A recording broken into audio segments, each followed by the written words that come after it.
この想いを消してしまうにはまだ人生長いでしょう。 What is good, guys? Yugi here to bring you a kind of review type video, more along the lines of a Yugi recommends video, but it is, let's talk about Monster Soul, guys. Yes, I about dropped my volumes. Basically what Monster Soul is I believe it was released in 2008, I believe. I'm checking in the volume now.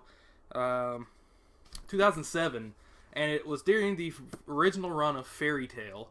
And Hiro Mashima basically wanted to release 4 separate works of just 4 like OVAs, not really OVAs because they're chapters. It's a manga, you know. It's very much like the old school style of Fairy Tail. Even the main character looks a lot like Natsu, but more like Luffy almost because of how the original art style of Fairy Tail was. But basically, there will be spoilers in this, just a little bit. Hopefully enough just to get you hype. Basically, we get into it, and Monster Soul is about basically these 5 monsters that go on adventures throughout the lands, and it's the world is set up where there was a war between the monsters and the humans, and we follow the monster, basically the monster Black Ops, or monster like Navy SEALs, the Black Aries, and the 5 of them consist of Aki, who is the main character who looks like Natsu and Luffy, Tora, James, Mummy, and Judah. And they basically take out human poachers who are hunting down monsters. There's even Pokemon throwaway jokes in here, like in far off lands there are kids catching monsters in capsules and training them to fight. But basically, we just go on like one-off adventures until we get to basic Volume 2, which is where we have the, I guess you would call them the main antagonists. They are their own group. They have a different name.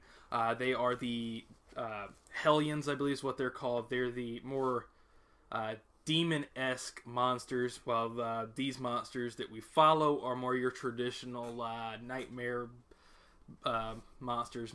Basically like take Thriller Bark from One Piece, Halloween aesthetic. So let's talk about the characters a little bit. First off, I'll say Aki for last because he is a very special monster. So let's start with James. James is kind of cool. He's kind of got Gray's personality mixed with Elfman's body, and even the fact that how Elfman cries all the time, kind of like the real man's man. Well, James is a Frankenstein. Actually, he is Frankenstein. We find out how they all meet, and they all culminate, and they all meet via Mummy, who is in fact a mummy. We also have Torah, who is a golem, and we have Judah, who is, I believe, an onion imp, I believe is what they're called.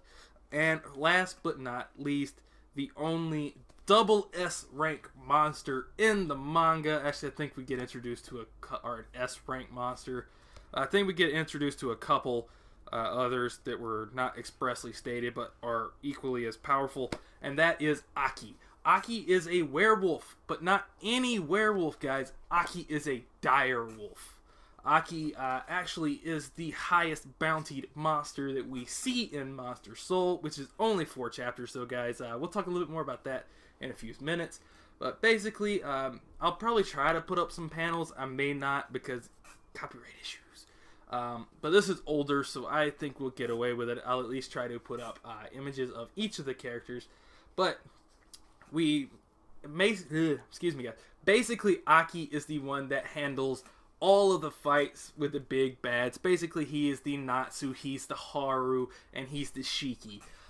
Basically, he takes on all of them with his soul form, which is a dire wolf. He has a bunch of different techniques. He even has dire wolf martial arts. And then at the very end, we have him face off against the most powerful creature in Monster Soul, and this is a spoiler, guys, the Soul Eater. Yeah. Soul Eater is literally, I believe, what it was called. Basically, it's a monster that, as it states, eats souls, or a soul consumer, something like that. I'm looking now to see exactly what it was called. Yeah, Soul Eater. It's very much like Soul Eater in the fact that they evolve souls. They have monsters that consume souls. But we find out that this Soul Eater is actually the guy that devastated Aki's village and killed his parents and consumed their souls. He even consumed all the souls of the entire human kingdom. And we get introduced to a few characters that are humans. We get introduced to other characters that are monsters. But overall, guys, this is really fun and just a really short read. It's only 2 volumes. You can pick them up on Amazon. I think I paid about $9-10 each for both of these.